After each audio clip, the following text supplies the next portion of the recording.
Govinda.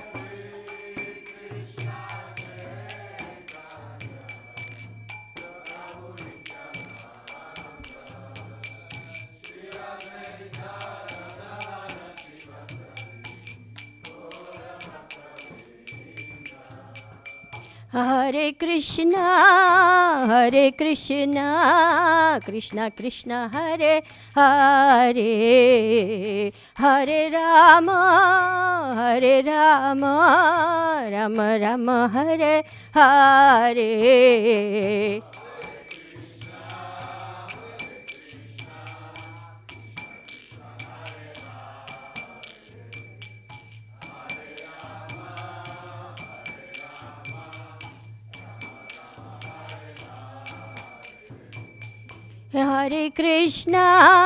Hare Krishna, Krishna Krishna, Hare Hare, Hare Rama,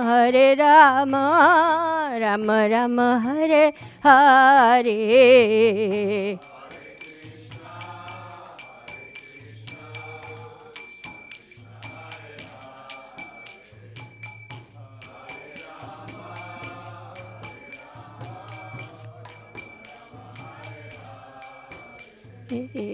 Hare Krishna, Krishna Krishna, Hare Hare, Hare Rama, Rama Rama, Hare Hare.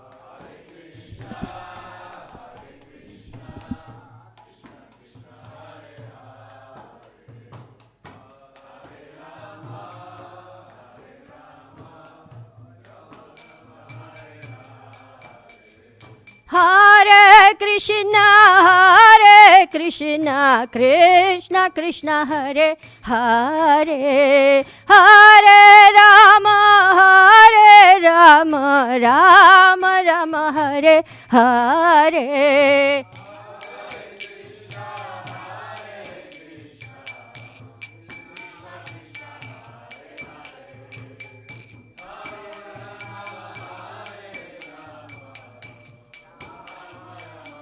Hare Hare, Hare Krishna, Krishna Krishna, Hare Hare, Hare Rama, Rama Rama, Hare Hare.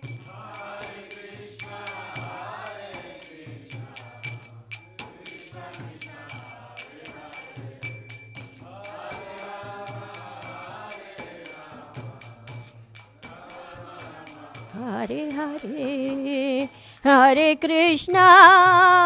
Krishna, Krishna Krishna, Hare Hare, Hare Rama, Rama Rama, Hare Hare.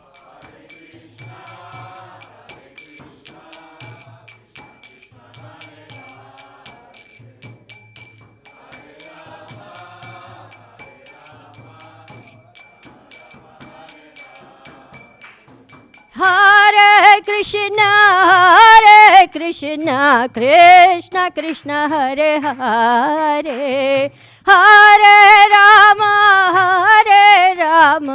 Rama Rama, Hare Hare.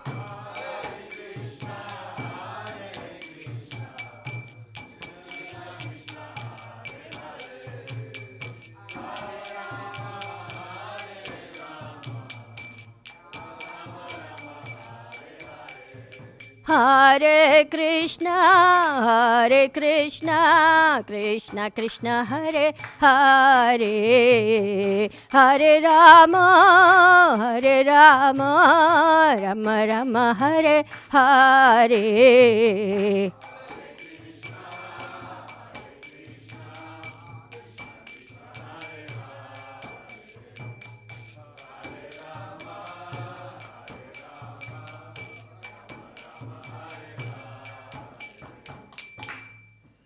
Hare Krishna, Hare Krishna, Krishna Krishna, Hare Hare, Hare Rama, Hare Rama, Rama Rama, Hare Hare.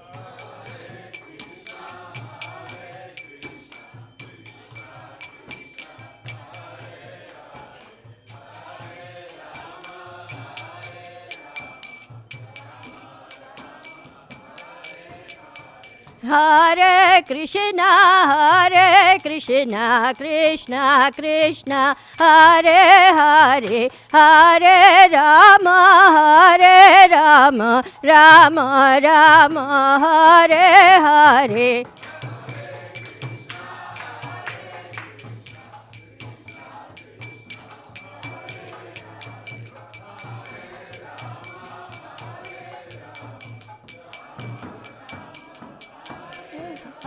Hare Krishna, Krishna Krishna, Hare Hare, Hare Rama, Hare Rama, Rama Rama, Hare Hare.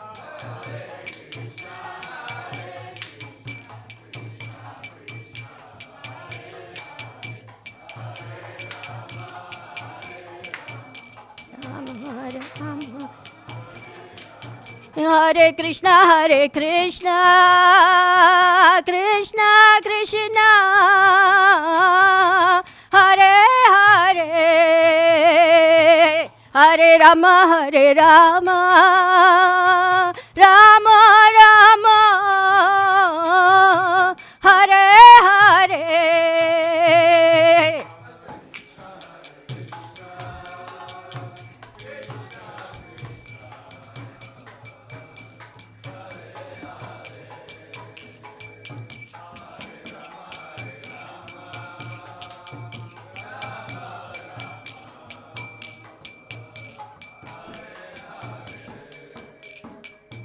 Hare Krishna,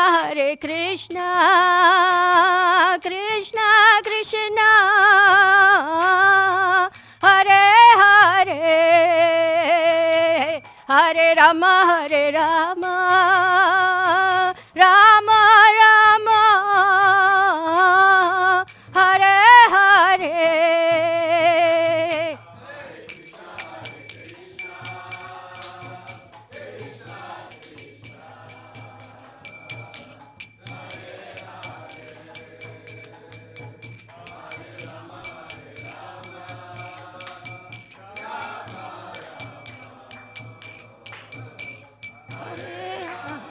Jaya Radha Madan Mohan, Radha Madan Mohan Radhe.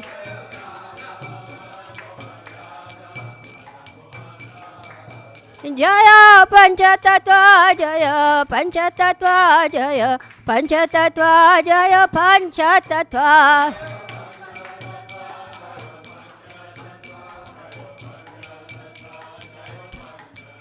Jaya Gauranitai, Jaya Gauranitai, Jaya Gauranitai, Jaya Gauranitai. Gauranitai. Jaya Jaya Prabhupada, Prabhupada, Prabhupada, Jaya Srila Prabhupada. Prabhupada, Prabhupada. Jaya Jaya Prabhupada, Prabhupada, Prabhupada, Jaya Srila Prabhupada.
Jaya Radha Madhava Jaya Kunja Bihari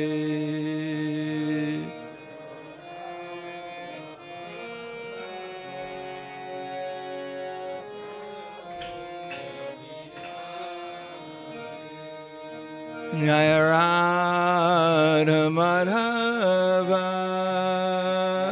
Jaya Kunja Bihari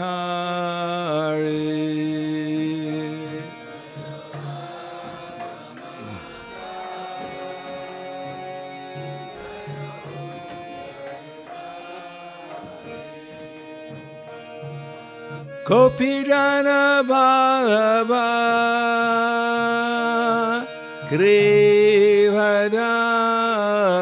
Grivadari Jaya Grivadari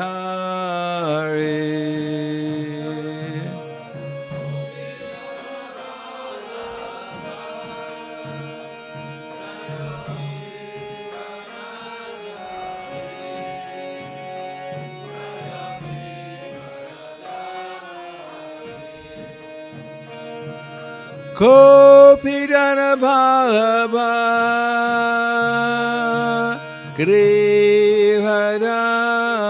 Grivadari Jaya Grivadari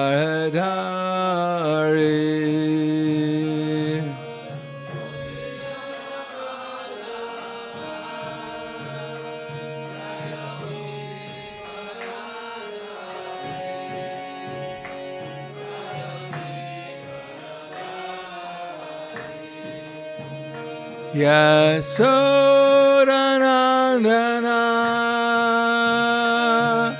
Raja Dhanaranjana Jaya Raja Dhanaranjana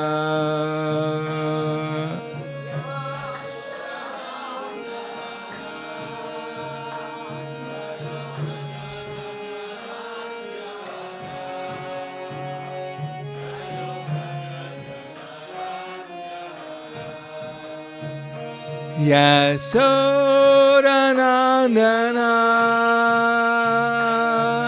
Raja Dhanaranjana Jaya Raja Dhanaranjana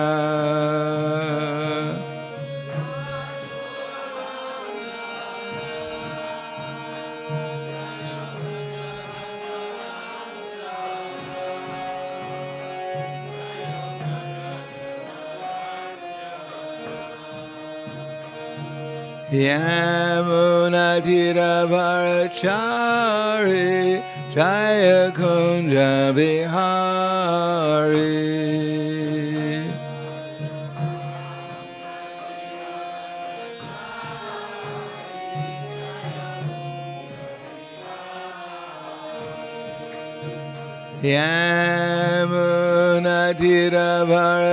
Yamunatiravarachari Jaya Kunja Bihari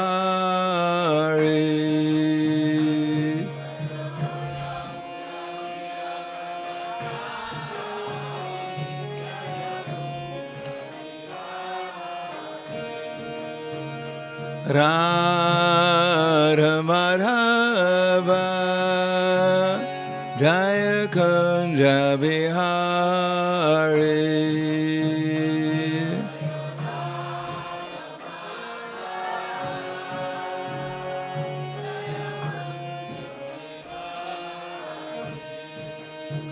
Jaya Radha Madhava Jaya Kunja Bihari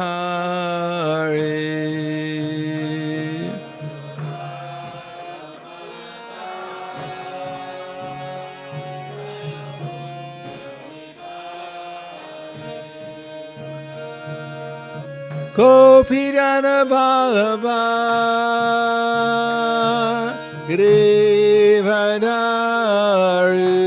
Grivadari Jaya Grivadari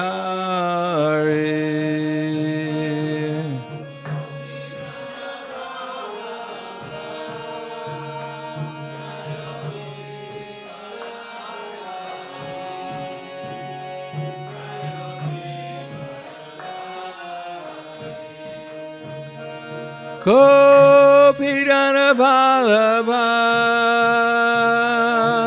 Grivardhari Jaya Grivardhari.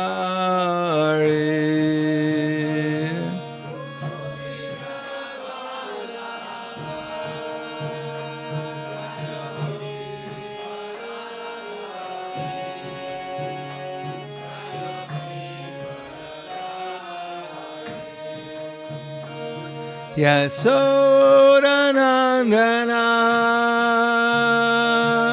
Brajadanarandana Jaya Brajadanarandana.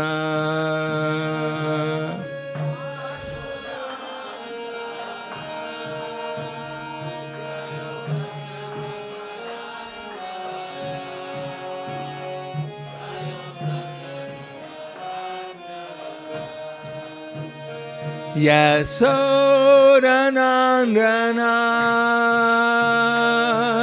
Brajadanarandana Jaya Brajadanarandana.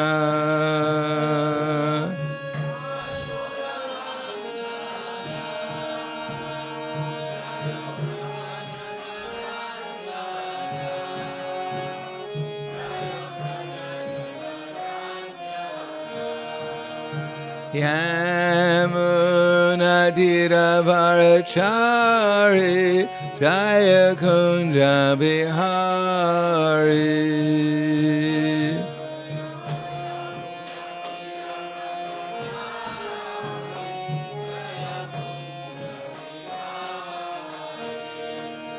Yamunadira Varachari Jaya Kunja Bihari.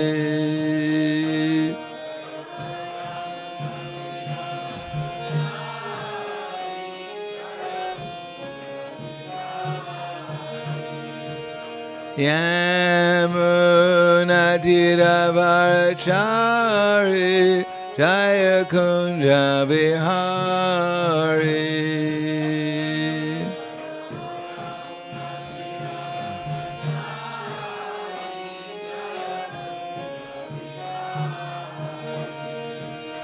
Radha Madhava Jaya Kunja Bihari.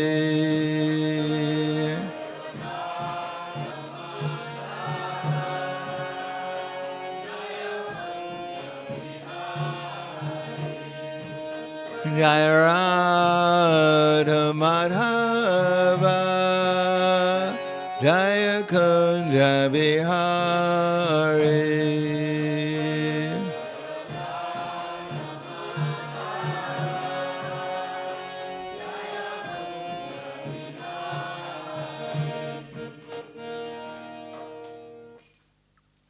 Jayam Vishnupad Paramhangsa Varvadakacharya Asadhara Sadhu Shri Shriman His Divine Grace Shalasi Bhaktivedanta Swami Raj Srila Prabhupada Ki Jai Gaur Premanande Haribo Slava Zabrani Bhakta Slava Shri Guru Shri Grangi Om Vishnu Padaya Krishna Prasthaya Bhute Srimati Bhaktivedanta Swami Tinamane Namaste Saraswatam Deve Gauravani Bacharane Nirvishesha Srinivadi Paskyadyade Sadarane Om Agana Tivanandasya Gananjana Salakaya Chaksur Militam Yena Tasmai Shri Guruve Namaha Shri Chaitanya Manobhishtam Stapitam Yena Bhutale Swayam Rupa Kadamayam Tadati Swapadantikam Vandeham Shri Guru Shri Uta Parakamalam Shri Guru Vaishnavam Cha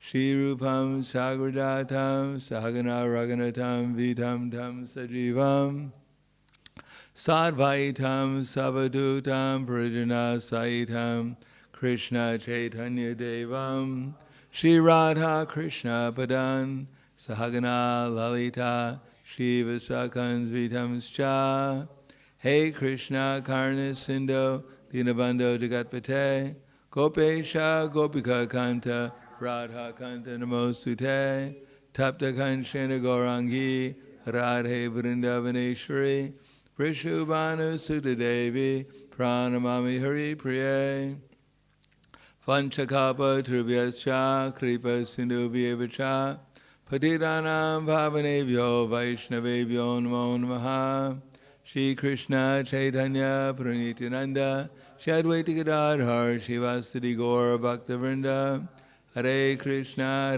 Krishna Krishna, Hare Hare, Hare Rama, Rama Rama, Hare Hare. Om Namo Bhagavate Vasudevaya. Om Namo Bhagavate Vasudevaya. Om Namo Bhagavate Vasudevaya. Srimad Bhagavatam, Canto 8, Chapter 8, The Journey of the Milk Ocean, text number 21. Dharma kvachit tatra nabhuta soridam. Tyagat kvachit tatra namukta karanam. Viryam napumsam. Viryam napumsost yaja vega niskritam. Nahi dvidhiyo guna sangavardita. Dharma kvachit tatra nabhuta soridam. Tyaga kvachit tatra namukta karanam. Viryam napumsam pumsost yaja vega niskritam. Nahi dvitiyo guna sangavardita.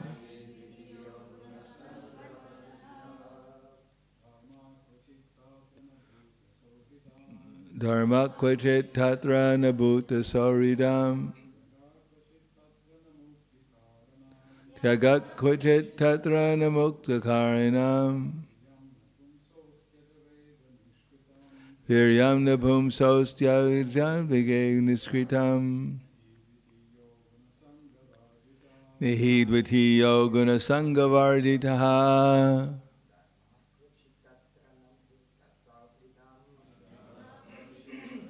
Sutaridam.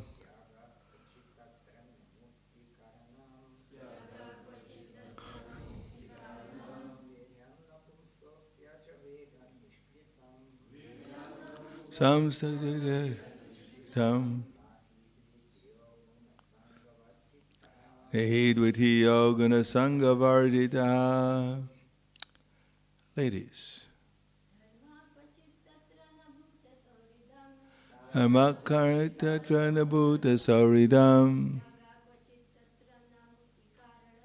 Tyagat kvachit patra namukta karanam. Viryam napum saustyagjaya vaiksitam. Nehidvati yogana sangavardita.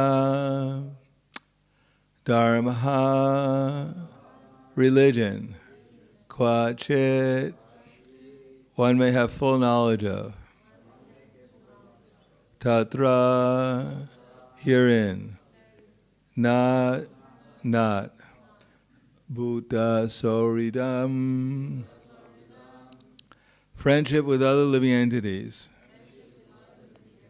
Tyaga, renunciation. Kvachit, one may possess.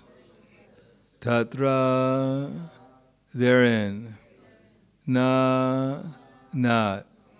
Mukta karanam, the cause of liberation.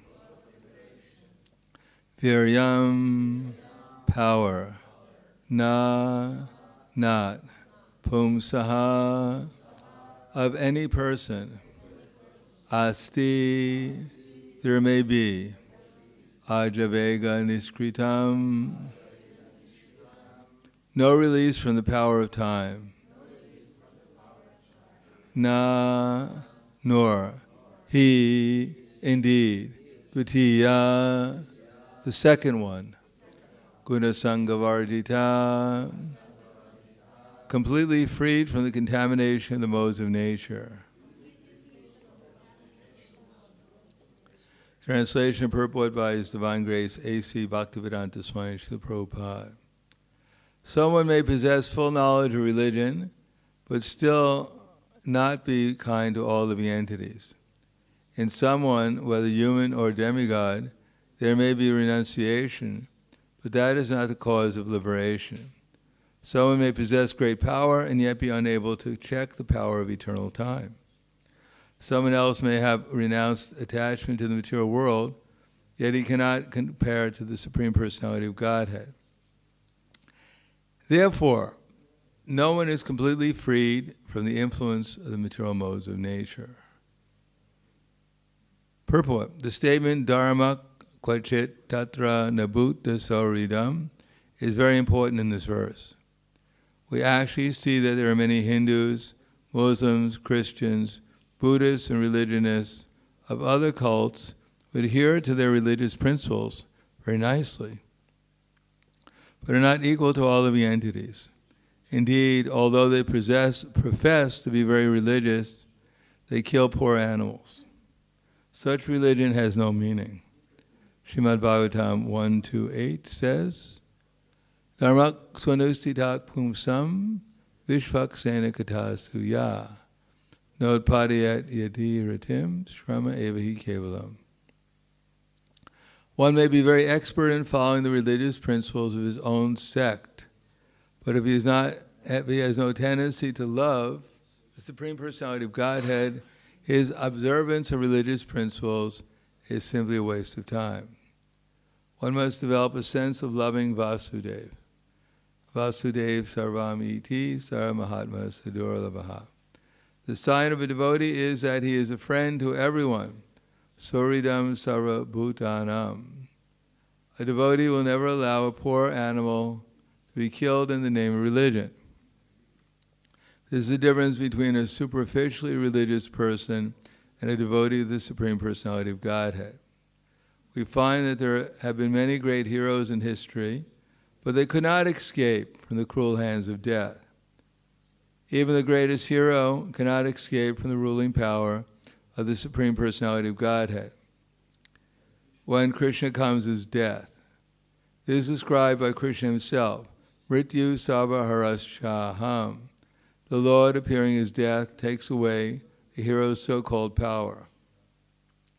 Even Hiranyakashipu cannot be saved when Nrsimhadev appeared before him as death.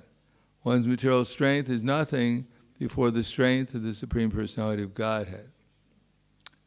Translation again. Someone may possess full knowledge of religion, but still not be kind to all living entities. In someone, whether human or demigod, there may be renunciation, but that is not the cause of liberation. Someone may possess great power and yet be unable to check the power of eternal time. Someone else may have renounced attachment to the material world, yet he cannot compare it to the Supreme Personality of Godhead. Therefore, no one is completely freed from the influence of the material modes of nature. Namo Vishnu Padaya Krishna Prasthaya Bhutaya Srimate Bhaktivedanta Swami Namane Namaste Saraswatam Deve Gauravani Vacharane Nirvishesha Srinivadi Paskatyade Siddharna. The aim of human life is to get free from the material modes of nature. And Krishna says, Mam Chayo Vyavacharena Bhakti-yogena Sevate Sagunan Samatitaitam Brahma Bhuyaya Kalpate. One who is fully engaged in devotional service, unfailing in all circumstances, at once attains to the platform of Brahman. So, Brahma means Brahma Bhuta Prasanatma, Nishoshiti Nakangshiti Samak Sarveshu Bhuteshu Man Bhaktim Lavate Param. The preliminary requirement to actually enter into devotional service is to be fully engaged in Krishna's service, which means not to be engaged in either hankering or lamenting, and be able to see all living entities on the same spiritual level. Just like someone may be driving a Rolls Royce and someone may be driving a rickshaw. Prabhupada said he had experience in India. The person driving the Rolls Royce is saying, "Hey, rickshaw." He thinks that the person's the rickshaw and that he's a Rolls Royce. But by the course of karma, that Rolls Royce driver will probably become a rickshaw driver, and maybe the rickshaw driver, in the course of time, may have a Rolls Royce. So the body, the car, is changing, but the driver's always the same. Now, as Prabhupada mentions in this purport, that religion begins with understanding that we're supposed to be servants of Krishna's servants, and that Krishna has a purpose of coming to the material world that to give all living entities the opportunity to participate in yajna, or sacrifice. That means all living entities have the potential to be engaged in sacrifice. And that if one inflicts harm rather than engaging them in sacrifice, then it's a greatly sinful activity. And if one is sinful, there's no question of being religious. Pariksha Maharaj came upon the Shudra beating a bull and a cow who represented the four religious principles, namely truthfulness, cleanliness, austerity, and mercy. And the Shudra beating on the cow signified, and the bull signified, especially the bull is the personification of religion, dharma, and also the cow. So these religious principles are the basic principles of religion. That's why they're called religious principles. And they're destroyed by illicit sex, meat eating, gambling, and intoxication. So if a religion is teaching its followers to kill animals, and what to speak of taking intoxication and illicit sex and meat eating, gambling, mental speculation,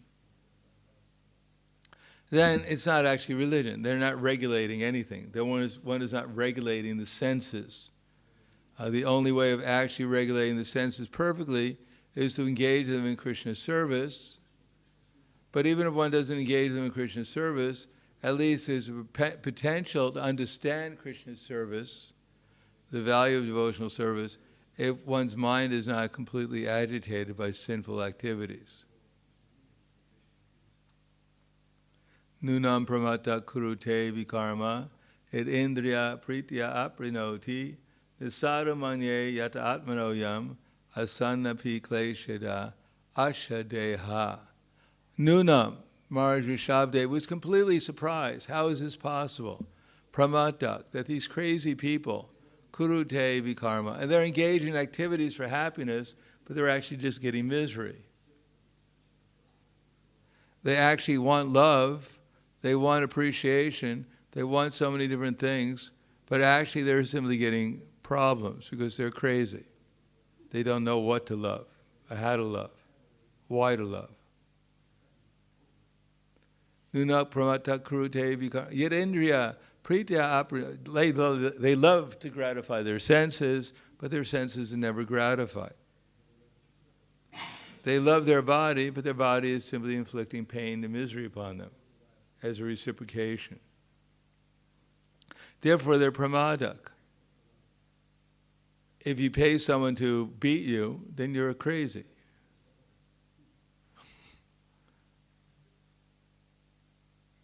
If your aim is to become happy and you pay someone to beat you, how are you going to become happy? So a sane person, one who knows something about reality, he doesn't act in that way. Asannapi kleshada ashadeha, because he knows that this body is temporary and he'll have to get another one after another. Asannapi kleshada. It's full of misery and it's temporary. Paravas tava bodha jata. Therefore, one is said to be defeated by ignorance. We may think, well, we're doing a great job in ignorance. They're glorifying us. I got my name in the World Book of Records because I put more pins through my tongue than anyone else in the world. So I become famous. Now my whole body looks like a porcupine. So I've made it. People will think about me forever. The human porcupine. But it's pramadak. It's prabhavas. We've been defeated by ignorance. People are appreciating how stupid we are. That's all how crazy we are. And of course, they're also crazy. So they want to become even crazier than we are. There's a competition. Who's going to become the most insane?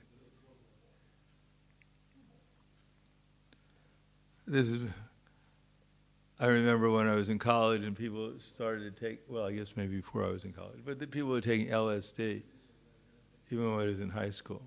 I didn't take it, but there was one of my friends knew someone, they had came up with something called STP. Anyone ever hear of STP? It's because probably no one takes it anymore. It's supposed to be 1,000 times more powerful than LSD. You take it once, you don't come back. You become completely insane. Your whole life becomes one hallucination. So someone took it and he was very proud. I'm there.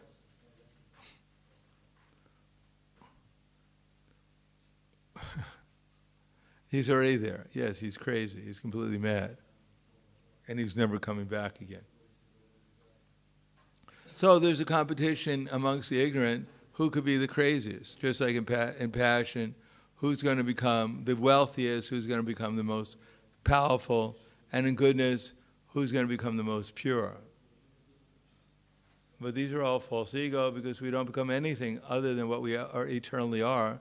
We're just involved in illusory activities which will bind us in the material world, so we suffer forever. So one is defeated by ignorance. No matter whether one acts in goodness, passion, or ignorance, one is still defeated by ignorance, because even goodness has some quality of ignorance in it. Why? Because our consciousness is clouded, or the mind is clouded, when one acts in the modes of nature. And when the mind is cloudy, the consciousness is unclear, and when the consciousness is unclear, we take one body after another. So the amazing thing is that we're supposed to be Krishna conscious all the time. Not just a little Krishna conscious, we're supposed to become so Krishna conscious that we don't even notice the material existence anymore. That's our objective. So if I think I had a good day, good for what? What was my day good for? I ate nicely, I slept nicely, etc. Was that a good day? And the night was good too, because I don't remember anything. It was a perfect night. I was completely dead. So actually perfection is kirtanayak sada hari, but it's only achieved. How is it? Just like every morning we hear, or we're trying to hear, Trinadapi snitena travi sahishnuna amadina madidena kirtanayak sada hari. How do we come to this platform of always remembering Krishna and never forgetting him? What is the requirement? Take a memorization course? Or as I know one devotee, he decided, it's so difficult to remember Krishna all the time. So he got a harmonica stand and he wrote the Hare Krishna mantra on it. So all he could see was the Hare Krishna mantra wherever he looked. Unfortunately, he didn't know anything else except for that. That was his methodology, unheard of before He thought he was going to conquer the material nature with a harmonica stand. And indeed, he would walk around the temple chanting Hare Krishna regularly, and then he decided it was too boring, so he went outside, circumambulated the block, chanting Hare Krishna. One day, then he started to do 2 blocks and 3 blocks, and one day he disappeared.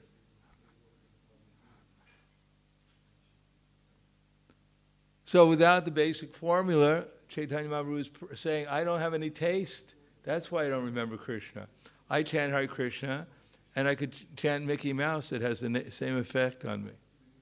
The only difference is that I remember a mouse when I chant Hare Krishna. I remember the form at least, and his associates. But when I chant Hare Krishna, I don't remember anything, except for all my anxieties start flowing through my mind. And one devotee told me, I can't chant Hare Krishna. It agitates my mind.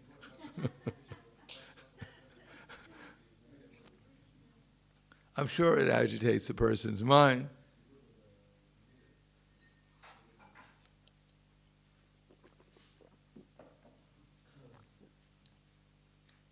No, it probably agitates their mind. What happens is the person finally becomes a little conscious, then becomes conscious of how agitated the mind is. Before they're walking around with an agitated mind, the thing is completely normal. And then when one becomes a little conscious that my mind is agitated, then one blames it on the Hare Krishna mantra.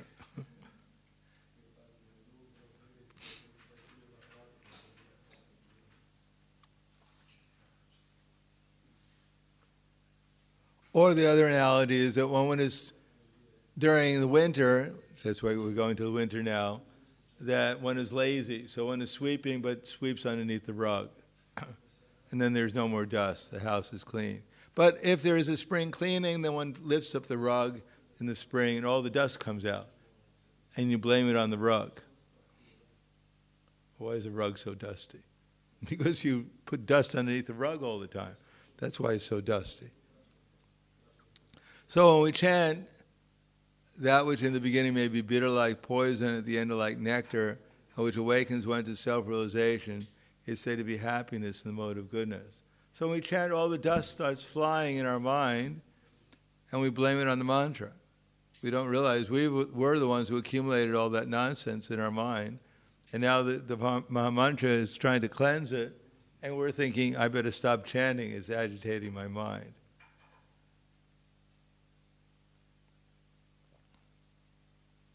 Similarly, with people, Trinada peace Nichena, they haven't come to the material world to become humble. They came here to become God. Although when God comes here, he's very humble. But when we come here, we're very puffed up. God comes here to become a servant, and we come here to become God. That's the difference between us and God.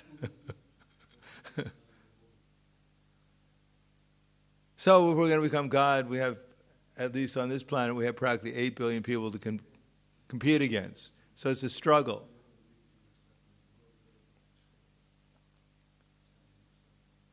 Therefore, people are very happy when they hear about catastrophes in the world. They think, 300 people died, 300 less competitors.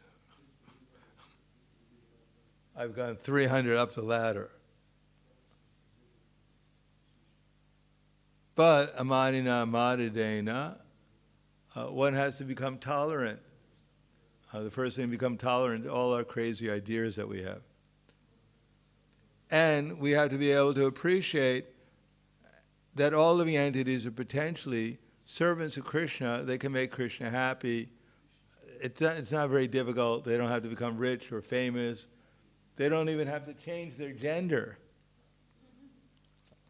Nowadays, many people are dissatisfied with their gender. So they change their gender and then they want to change back again.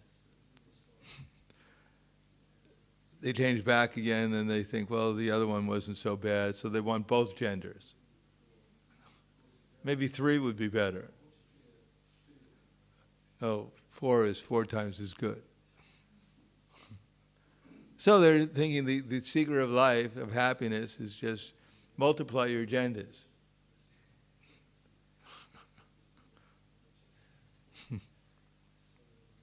Or do anything you can. Try anything. See if it can bring you happiness. But they don't understand actually happiness is to appreciate others, other living entities, appreciate what Krishna is doing in this world and help and assist him in his mission.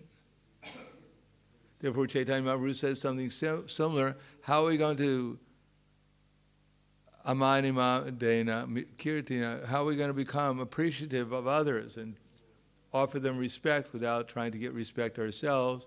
So Chaitanya Mahaprabhu says, Yari deka tarikaha Krishna upadesh amar aga gurahana taridesh. That whoever we meet, our first impulse is to become envious of them.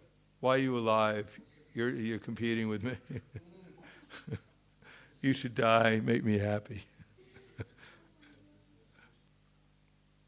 Then I'll have one less competitor to become God here. No, actually, although these nonsense things may come to our mind, usually in the material world, a man meets a woman and says, "Hi, I'm Romeo." She goes, "Yeah, I'm Juliet." We should get along. Or as I said before, someone may think, "Well, I'm not Romeo, I'm Mickey Mouse." And she says, "No problem, I'm Minnie Mouse." "I'm Tarzan." "Well, I'm Jane." In this way, the world is going on. All do this false ego.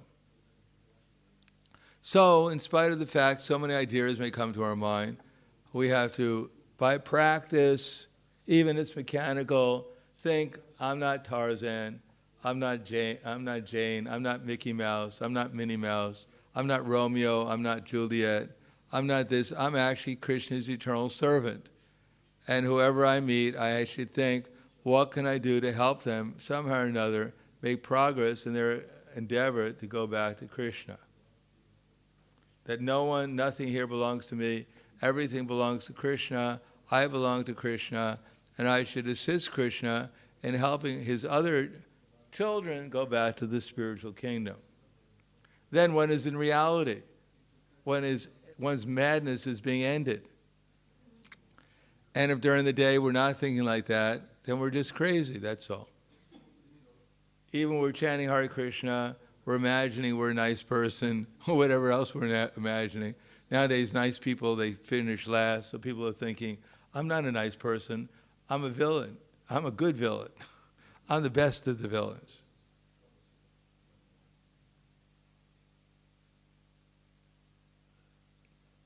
Whatever we're thinking, whatever goodness, passion, or ignorance, it's all ultimately a waste of time unless we're actually, somehow or another, we hit the right button and we actually think, what can I do to help this person become Krishna conscious? And do that, act as an instrument for Krishna. To do that, then that moment is perfect. Then we're actually doing the right thing in that moment. Therefore, we examine Prabhupada's preachings, we'll find out that Prabhupada said so many things, did so many different things, and people think, well, Prabhupada didn't know what he was doing. He was an old man from India, brought up in a certain Hindu culture from the British times, spoke British English, and therefore he was confused when he came to this modern world, this great empire of the Western world, progressive, where the actual reality is being realized at every moment. No, Prabhupada, he wasn't contradictory at all. Krishna, as Krishna's instrument, Prabhupada knew perfectly what to do to help anyone he came in contact with make progress in Krishna consciousness. Sometimes by loving exchanges, sometimes by anger, sometimes by neglect. But Prabhupada was perfect in his manifestation of Krishna's energies, his divine mercy of Chaitanya Mahaprabhu. Now we may not be so expert, but the way of becoming expert is by practicing. And certainly any activity of illicit sex, intoxication, meat eating, gambling, etc., this is going the wrong direction. It is going towards hell. That's why society is what it is now. That's why this so-called pandemic and so many people are sick and dying, and it's all due to the fact that people are sinful. That's according to Ayurveda. There's no germ that's killing everyone. It's the sinful activities that people are performing that's ending their lives earlier than they would hope for. So as long as people are sinful, as long as they're engaged, especially in those 4 sinful activities, all you can expect is pestilence, war, famine, destruction, because these are the 4 gross activities that lead to that. And subtly engaging in these activities will gradually lead to the gross activities also. So in this age, practically speaking, it's one or the other. Either we fall into passion, which will lead us to ignorance, or we fall into goodness, which will lead us to Krishna consciousness. And ultimately, we can just take the Krishna consciousness directly, which is the only way of actually being in goodness in this age, except for the fact that we could wash our hands and not think about Krishna. Washing our hands before we eat is also goodness. But it's better to wash our hands and think about, I'm doing it to please Krishna. Then it's pure goodness. Then there's some possibility that anta kale tamameva smarak mukva kalevram yak priyati samadbhavam yati nas yatra samshaya. That anyone who remembers me at the time of death, then he'll obtain to me without fail. Otherwise, yam yam vapi smaram bhavam tyajan dhyan kalevram tam evaiti kontiya sadat had bhava bhavitaha. That whatever we remember at the time of death will attain to that state without fail. So we're trying to purify our minds so that we can obtain Krishna. That means we're trying to purify our minds by thinking about Krishna, by constantly chanting the holy name, which is possible by learning tolerance, humility, and giving up false prestige, that I am this body, people should respect my activities in my body, and be able to perceive how others are engaged in Krishna service and respect them for that, according to the level of devotional service that they're rendering. Then there's a possibility of constantly chanting Hare Krishna. And we find it hard to chant our 16 rounds. If we feel good, the best time of my day is when all my counter beads fall down. Then my heart beats faster. That if we don't have a taste for the holy name, we should understand it's these 3 problems that we have. We're not humble. We're thinking we're this body. We think we're the ones who are producing our intelligence. We take credit for so many things we don't deserve credit for. And we don't take credit, we don't take responsibility for so many things that we should take responsibility due to our lack of Krishna consciousness. And we're not tolerant. We only want to associate with people who stroke our false ego. Oh, you're a nice person. You're the best person. You're wonderful. You never do anything wrong. Everything about you is wonderful. Don't dare criticize. Oh, not a hint of criticism. No one can correct me. Any correction just like bounces off me. Teflon. I'm perfect, powerful, and happy. And I don't give respect to anyone unless they respect me, and then I respect them. I come to the Hare Krishna movement, everyone's calling me Prabhu, of course, or Dasi. How dare you call me Dasi? I'm a Prabhu. I'm the master.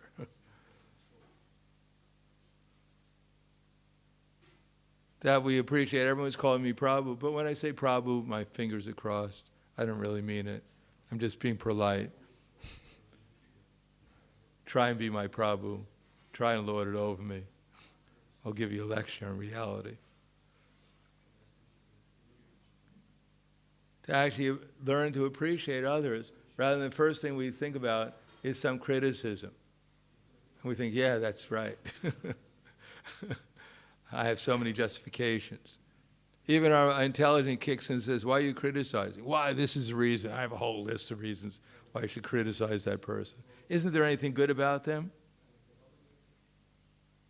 There might be, but it's not on my list. If our objective is bhakti or love, how can you love someone you're always criticizing? Imagine you get married and you have a wife or a husband. Every time they see you, they tell you something is wrong with you. Why are you always criticizing? Because I love you. Isn't there anything nice about me? No, the only thing nice about you is that you love me. Otherwise, you're all rotten. Wow, I'm really getting enthusiastic, and my love for you is just expanding. Always wanted someone who's going to tell me I'm dirt.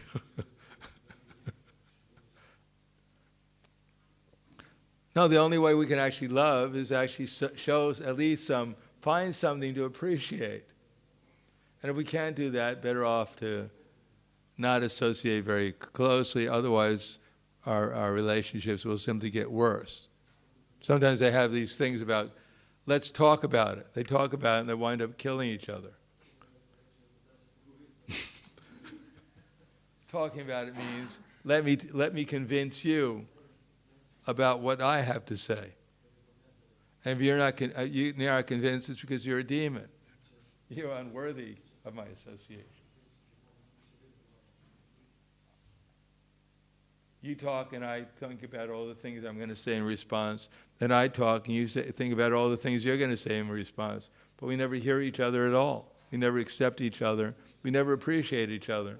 We talk, we try to work things out, and things just get worse because the basic principle of appreciation, respect, etc., just isn't there. And what to speak of thinking, how can I help this person, this spiritual soul, make progress in going back to Krishna? Otherwise, compared to that, everything else is so superficial. Whether we have blue curtains today or red curtains, whether the jiva came from Vaikuntha or from South Brooklyn, it makes really no difference ultimately whether people remember Krishna or not, which is the whole important thing, is whether we're actually becoming Krishna conscious or not. In other words, whether my idea becomes heard and it becomes accepted and I get the credit for it. And I mentioned Krishna. Yeah, he helped out a little bit too. He's a nice person. Yeah, he could help you too. But anyhow, take shelter of me. That's material existence. And if you don't deserve to be here. So I'll stop there. Thank you very much. Any questions or comments? Yes.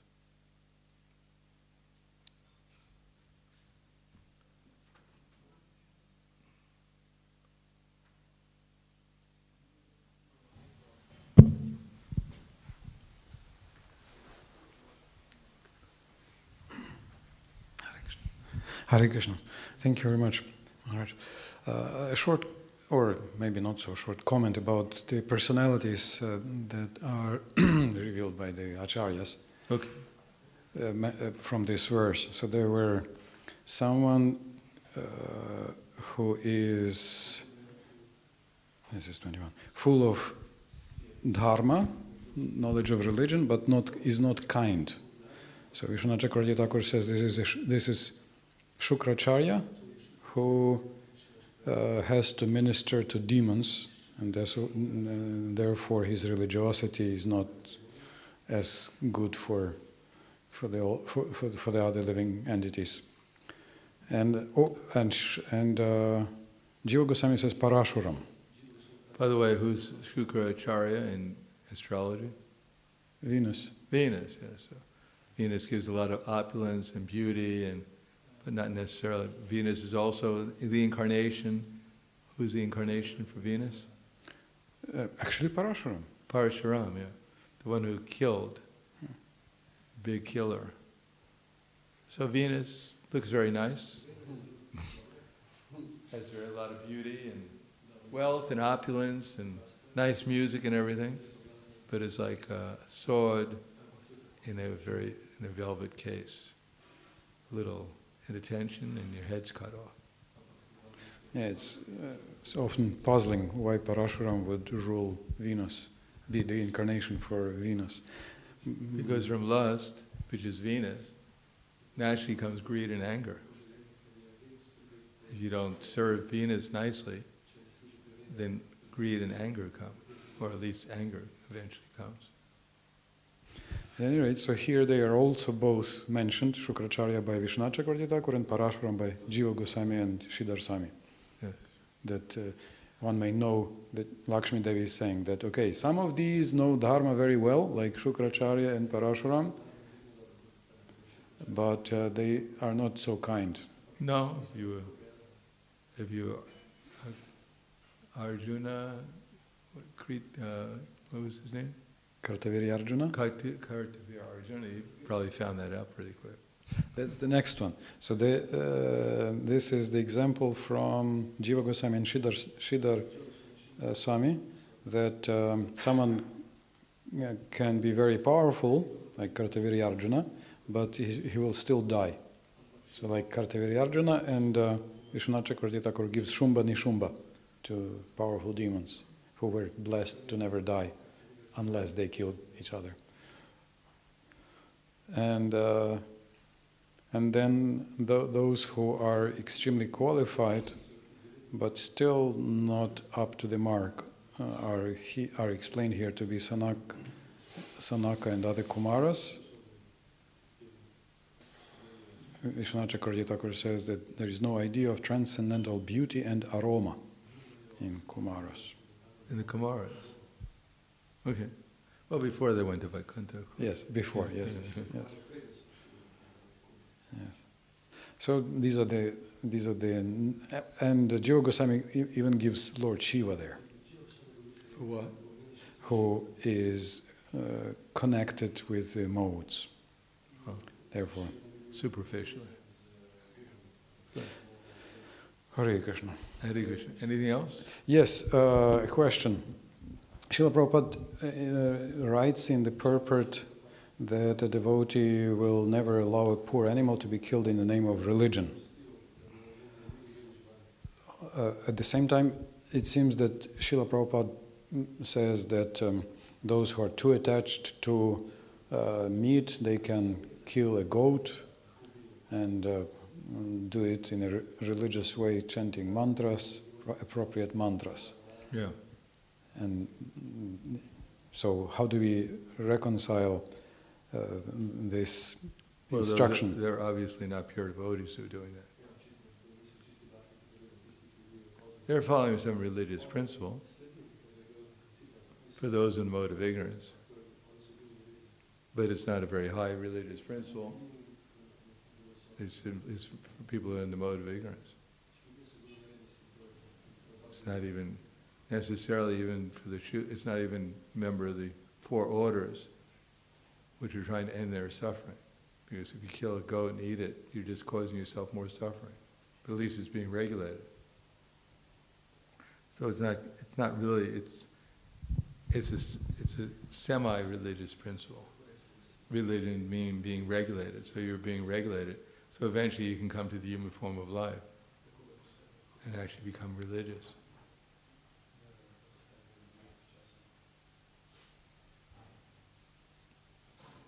So there are different degrees of religiosity also. But religion is generally meant for regulation at the lowest stage. We think of religion as a very pious person, but actually, Prabhupada said human form of life actually begins at the Brahminical stage. When one is actually humane. Other than that, even the Kshatriyas, the Vaishyas, and the Shudras, not considered completely humane unless they're actually devotees.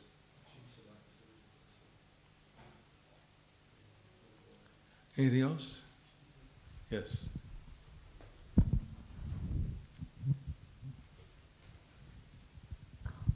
Thank you, Maharaj, for the class. I made a note that at several times you said happiness is appreciating others, serving others, and I do concede that point. But sometimes I have found that when I appreciate someone, they take it in a negative way. They either suspect me of some ulterior motive for praising them or appreciating them, or they even say, please don't praise me, this will only stroke my false ego, so I don't want you to say anything nice about me like this. So just say something that's the worst you can think about. Make them happy. No, appreciation, if one is actually Krishna conscious, vidya vanaya sampane brahmanigava hastanu, shuni chaiva swapakecha pandita samadarshana, that the humble sages, by virtue of true knowledge, see with an equal vision the learned and gentle Brahmin, the cow, the elephant, the dog, and the dog eater. So if one is actually Krishna conscious, one will see the soul along with Lakshmi Narayan in the heart of every living entity, and that's the appreciation. And how Lakshmi Narayan is manifesting the soul's desires, we can also appreciate that, especially if the soul is engaged in Krishna service. At least on the intermediate platform, there's some discrimination in how we appreciate. Respecting people within the mind who chant Hare Krishna, cooperating with those who are spreading Krishna consciousness and practicing it, trying to help innocent people and avoiding the atheists, trying to serve Krishna. So there's some differentiation in how we appreciate according to the level we're on. For a pure devotee, they only see Krishna everywhere. They think everyone is a devotee except for them, but obviously it's not going to help us imitate such a person, because that's all it is, an imitation. But some appreciation should be there. It says if one is chanting Hare Krishna, one should respect them within the mind. Not that you're chanting Hare Krishna and now you become the most beautiful person in the world, you're the most intelligent. No, we respect them because they're chanting Hare Krishna. And we give them praise, which will help them make advancement in devotional service. If we appreciate someone, that's for our benefit, for our happiness. We see but we shouldn't all at the same time, deny just because someone has some good quality. Start to appreciate all their bad qualities too. You're the best of the thieves. I really appreciate that. The way you eat meat with your fork is fantastic. I wish I could do that. We have to have some reasonable. We actually know what's appreciable and what's not appreciable. To know what's to be done, what's not to be done. And appreciate what's appreciable, and try, unless we're in we can do something to help them, just ignore the things that are bad, or if we can. Unless we can instruct them and help them improve, then we should try to see the good things rather than all the bad things.